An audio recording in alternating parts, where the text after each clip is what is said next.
नई बहू की ऑर्गेनिक सब्जियां। नई बहू श्वेता जब ससुराल पहुंची तो सबकी नजरें उसी पर टिक गईं। श्वेता मॉडर्न और पढ़ी लिखी और थोड़ी अलग सोच वाली लड़की थी। अरे जरा जल्दी करो, बहू आ गई, आरती की थाल लेकर आओ। बड़ी बहू। सुषमा देवी की बड़ी बहू झट से आरती की थाल लेकर आई। फिर सुषमा देवी ने झट से नई बहू का स्वागत किया। सुषमा देवी के 3 बेटे और 1 बेटी थी। श्वेता उनकी मंझली बहू थी। फिर अगली सुबह श्वेता जल्दी उठकर रसोई में पहुंच गई। माँ जी, आज मैं नाश्ता बनाऊं?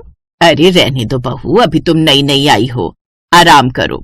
ताउम्र फिर तो यही करना है तुमने। नहीं माँ जी, आज नहीं तो कल वैसे भी करना है, और सच कहूं तो मैं खाली बैठे बैठे बोर हो रही हूँ। अच्छा चलो ठीक है, अगर तुम्हें करना है तो आज का नाश्ता तुम ही बना दो। हम भी तो देखें आखिर कितनी होशियार है ये नई बहू। उसकी सास और जेठानी बाहर चले गए और अब श्वेता किचन में नाश्ता बनाने की तैयारी करने लगी। कुछ देर बाद श्वेता ने नाश्ते में सबके लिए ऑर्गेनिक पोहा और ग्रीन चटनी बनाई। फिर सब लोग खाने बैठ गए। अरे देवर जी, ये ऑर्गेनिक है, इसमें मैंने पालक और धनिया मिलाया है। ऑर्गेनिक?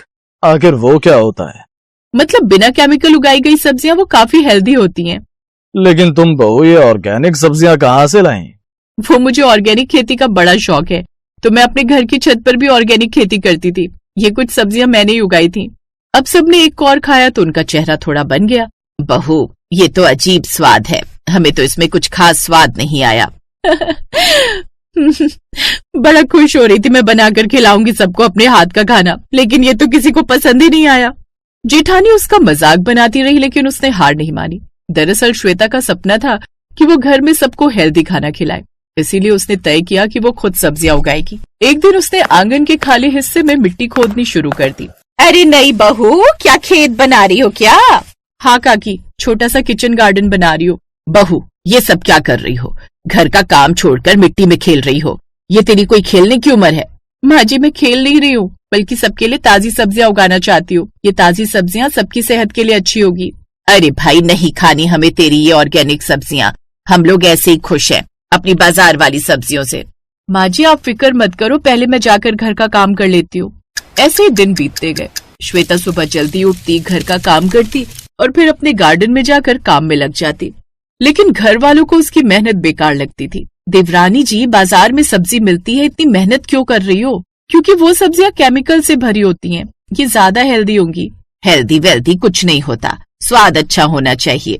सुषमा देवी को अपनी बहू का ये ऑर्गेनिक खेती का आइडिया कुछ खास पसंद नहीं आ रहा था, इसलिए वो उससे चिढ़ी हुई सी रहती थी। ऐसे कुछ हफ्तों बाद गार्डन में हरी भरी सब्जियां उग गई, जैसे टमाटर, भिंडी, लौकी, पालक। ये देखकर श्वेता खुशी से झूम उठी। माँ जी देखिए, हमारी सब्जियां तैयार हो गई। श्वेता जितना खुश लग रही थी, उतनी ही उसकी सास सुषमा देवी और जेठानी उखड़ी उखड़ी लग रही थी। उन्हें शायद उसकी ये ऑर्गेनिक खेती पसंद नहीं आ रही थी, लेकिन श्वेता तो अपने में ही खुश थी। उस दिन श्वेता ने ऑर्गेनिक भिंडी बनाई। भाभी, फिर से नया एक्सपेरिमेंट? बस एक बार चेक कर देखो, और नहीं खाना तो एक काम करो, तुम ये सब खा लो। मैं जानती थी ये देवरानी जी जरूर कुछ ना कुछ एक्सपेरिमेंट करेंगी, इसलिए मैंने ये राजमा बनाए हैं। अरे वाह, राजमा लाओ, इधर लाओ। लेकिन जैसे अनीता ने राजमा अंजलि को दिए, उनको देखकर ही उसका मुंह बन गया। ये क्या है भाभी, इसमें से पानी अलग तैर रहा है और राजमा अलग। इसको देखकर ही खाने की इच्छा मर गई।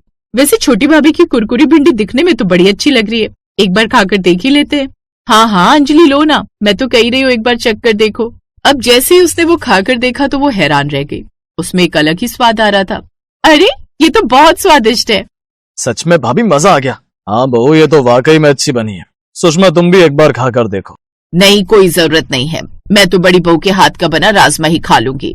सुषमा देवी भी अब मन मारकर वो खाने लगी। उसको खाने की इच्छा तो थी नहीं, क्योंकि असल में उसे भी भिंडी की खुशबू अच्छी लग रही थी। उस वक्त उसने थोड़ा ही खाना खाया। फिर जब रात में सब सो गए तो सुषमा देवी चुपचाप उठी और फ्रिज में रखी भिंडी की सब्जी खाने लगी। वाह, क्या स्वाद है इसमें तो। वो जल्दी जल्दी खाने लगी, जिससे उसके गले में कुछ फंस गया। माँ जी, ये लीजिए, पानी पी लीजिए। सुषमा देवी शर्मिंदा हो गई, लेकिन फिर धीरे से बोली, बहू, सब्जी सच में ही बहुत अच्छी बनी है। ये सुनकर श्वेता मुस्कुरा पड़ी। अब धीरे धीरे घर वालों को ऑर्गेनिक सब्जियों का स्वाद और फायदा समझ आने लगा। 2 दिन बाद, बहू, आज वो तुम्हारी वाली लौकी बनाना। जी माँ जी। अब पूरे मोहल्ले में श्वेता के गार्डन की चर्चा होने लगी। कमला, तेरी बहू तो कमाल है, उसने तो घर के आंगन को ही ऑर्गेनिक खेती से भर दिया। अपनी बहू की तारीफ सुनकर सुषमा देवी बड़ी खुश हुई। फिर एक दिन उनके मोहल्ले में स्वास्थ्य शिविर लगा। केमिकल वाली सब्जियां शरीर के लिए नुकसानदायक हैं। ऑर्गेनिक खाना सबसे अच्छा है, इसीलिए आप लोग हो सके तो ऑर्गेनिक सब्जियां ही खाएं। बहू, तुम तो पहले से ही ये कर रही हो। बहू, मुझे माफ कर देना, मैंने तुम्हारी बात नहीं समझी। आज से ये घर तुम्हारा है और ये गार्डन भी। तुम्हें जितनी ऑर्गेनिक सब्जियां उगानी है उगाओ। आज से कोई तुम्हें रोकेगा टोकेगा नहीं। ये सुनकर श्वेता खुश हो गई। अब उसके आंगन का गार्डन सभी के लिए मिसाल बन गया। उसके देवर ने उसका यूट्यूब चैनल बना दिया।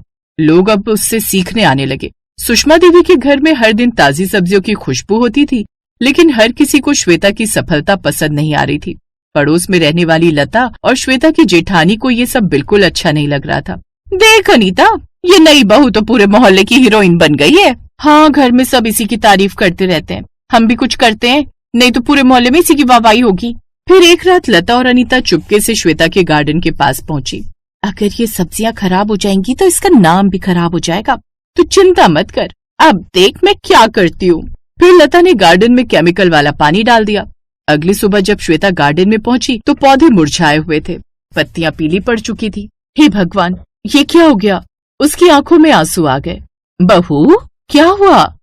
माँ जी, मेरी सारी मेहनत खत्म हो गई। नहीं बहू, चुप हो जा, तेरी मेहनत बेकार नहीं जाने देंगे। भाभी, जिसने भी ये किया है उसे हम छोड़ेंगे नहीं। गगन ने गली के कोने में लगे कैमरे की सीसीटीवी फुटेज चेक की तो वीडियो देखकर सब हैरान रह गए। ये तो लता काकी और अनीता भाभी हैं। अनीता, लता, ये क्या किया तुमने? मैंने तो कुछ नहीं किया, ये आइडिया तो अनीता का था। क्यों झूठ बोलती हो काकी? मेरे कान तो आपने ही भरे थे और केमिकल भी आपने ही डाला था। मेरी ये गलती कि मैंने जलन में आकर आपका गलत काम में साथ दिया। मुझे माफ कर दो श्वेता, जलन के मारे मैंने ये सब किया। सबको लगा श्वेता गुस्सा करेगी, लेकिन उसने कुछ नहीं किया और उन्हें माफ कर दिया। कोई बात नहीं, मैं फिर मेहनत करूंगी। देखा अनीता बहू, यही फर्क है तुम दोनों बहुओं में। लता और अनीता शर्मिंदा हो गईं। श्वेता ने हार नहीं मानी। उसने फिर से गार्डन तैयार करना शुरू किया। इस बार अनीता और सुषमा देवी भी उसके साथ थी। धीरे धीरे श्वेता का गार्डन पहले से भी बड़ा और बेहतर।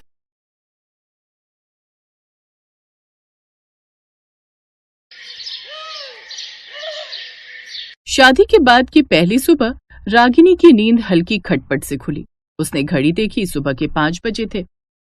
ये इतनी सुबह आवाजें कैसी आ रही हैं? रौनक कहाँ चले गए? बाहर जाकर देखती हूँ। हे भगवान, लगता है सब लोग सोकर उठ गए और मैं अभी तक सो रही थी। जल्दी से नहा धोकर तैयार हो जाती हूँ, उसके बाद ही बाहर निकलती हूँ। अब बाहर जाकर देखती हूँ कि आखिर ये खटर पटर की आवाज किस चीज से आ रही है इतनी देर से। रागिनी तुरंत बाहर आ गई, पर बाहर उसे कोई दिखाई नहीं। तभी उसने खटर पटर की आवाज सुनने की कोशिश की। लगता है आवाज उस तरफ से आ रही है, जाकर देखती हूँ। आवाज का पीछा करते करते वो किचन में पहुंच गई तो देखा सब लोग वहीं थे। ये सब सुबह सुबह खाना बनाने लगे। जाकर देखती हूँ। रसोई में घुसते ही उसकी नजर चूल्हे पर रखे एक बड़े से भगोने पर गई। भगोने में पानी उबल रहा था, लेकिन तभी उसकी ननद सुजाता मुस्कुराते हुए बोली, अरे भाभी, तुम भी बैठो। आज से तुम भी हमारे परिवार की परंपरा का हिस्सा बनोगी। उबली हुई सब्जियों की परंपरा। उबली हुई सब्जियां? बिना मसाले, बिना तड़का? हाँ बहू, हमारे घर में पीढ़ियों से यही परंपरा है। मसालेदार खाना शरीर के लिए जहर होता है। हमारे परिवार ने आज तक मसालेदार खाना नहीं खाया। रागिनी ने धीरे से कहा, लेकिन माँ जी, स्वाद भी तो जरूरी होता है। कभी कभार की बात अलग है, पर हर रोज उबला हुआ खाना। सासू माँ का चेहरा सख्त हो गया। गुस्से से बिल्कुल लाल हो चुकी थी वो। उन्होंने कड़क लहजे में कहा, देखो बहू, तुम छोटी बच्ची तो रही नहीं जो हर चीज में तुम्हें स्वाद चाहिए। और वैसे भी स्वाद जरूरी नहीं, सेहत जरूरी होती है। और ये इस घर की परंपरा है। अगर तुम्हें इस घर में रहना है तो इसी तरह खाना पड़ेगा। रागिनी का मन घबरा गया। खैर, शाम के वक्त जब सब अपने अपने कमरे में आराम कर रहे थे, तब रागिनी अकेले किचन में घुस गई। उबला उबला खाना खाकर तो मैं बोर हो गई और पेट भी नहीं भरा। जल्दी से कुछ मसालेदार बना लेती हूँ। रागिनी ने जल्दी से कढ़ाई चढ़ाई। इतने में वहां उसकी सास आ गई और उसने पूरी कढ़ाई सहित घर के बाहर नाले में फेंक दी। उसके बाद, बहू, तुझे मना किया था ना, पहली गलती थी इसलिए माफ कर दिया। आज के बाद ऐसी गलती दोबारा नहीं होनी चाहिए, समझ में आया? जी सासू माँ। तो इस तरह रागिनी को उस घर में आए 1 हफ्ता हो चुका था और हर दिन बस उबली हुई सब्जियां ही मिल रही थी। मेरा तो मन घबराने लगा है। आज रात जब सब सो जाएंगे तब कुछ न कुछ करना पड़ेगा। तभी रागिनी को कुछ अजीब लगा। उसने सोचा, इतनी सख्ती से उबला खाना खाने की क्या वजह हो सकती है? कहीं इस परंपरा से जुड़ी कोई रहस्यमय कहानी तो नहीं? पूरा घर तलाश कर देखती हूँ। सभी लोगों के सोने का फायदा उठाकर रागिनी पूरे घर में इधर उधर घूमने लगी। तभी अचानक उसे एक दरवाजा दिखा। ये दरवाजा तो मैंने इस घर में आज पहली बार देखा है, खोलकर देखना पड़ेगा। ये दरवाजा अक्सर बंद रहता था और किसी को भी इसके आसपास जाने की इजाजत नहीं थी। दरवाजा खुलते ही अचानक रागिनी का दिल जोर से धड़कने लगा। आखिर इस दरवाजे के पीछे क्या है? तभी अचानक रागिनी को किसी के चलने की आवाज सुनाई दी। लगता है कोई जाग गया है। अगर सासू माँ ने मुझे दरवाजा खोलते हुए देख लिया तो मैं इस दरवाजे के पीछे का रहस्य कभी नहीं जान पाऊंगी। अभी जाकर सो जाती हूँ, आगे का काम कल करूंगी। तभी रास्ते में उसे राकेश मिल गया। कहाँ इतनी रात में आत्माओं की तरह भटक रही हो? चलो चुपचाप सो जाओ। मैं किचन में पानी पीने गई थी। उस रात तो रागिनी चुपचाप जाकर सो गई, लेकिन अगली रात फिर से उसने खोजबीन शुरू की। मकड़ी के जाले से पूरा कमरा भरा था। ये कमरा तो भूतिया लग रहा है। तभी रागिनी की नजर एक डायरी पर पड़ी जिसमें एक डरावनी कहानी लिखी हुई थी।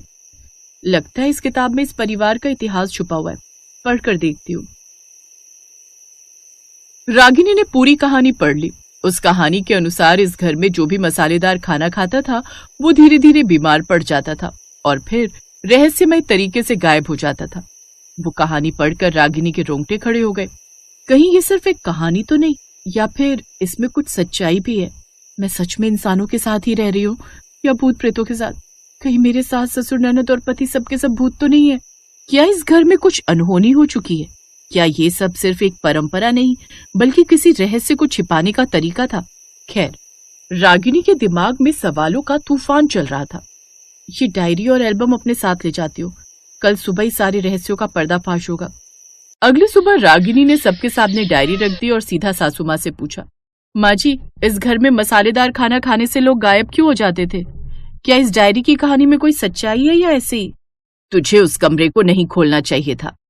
सासू माँ वो सब छोड़िए, पहले मेरे सवालों का जवाब दीजिए, क्या ये सब सच है? कुछ देर तक घर में सन्नाटा छाया रहा।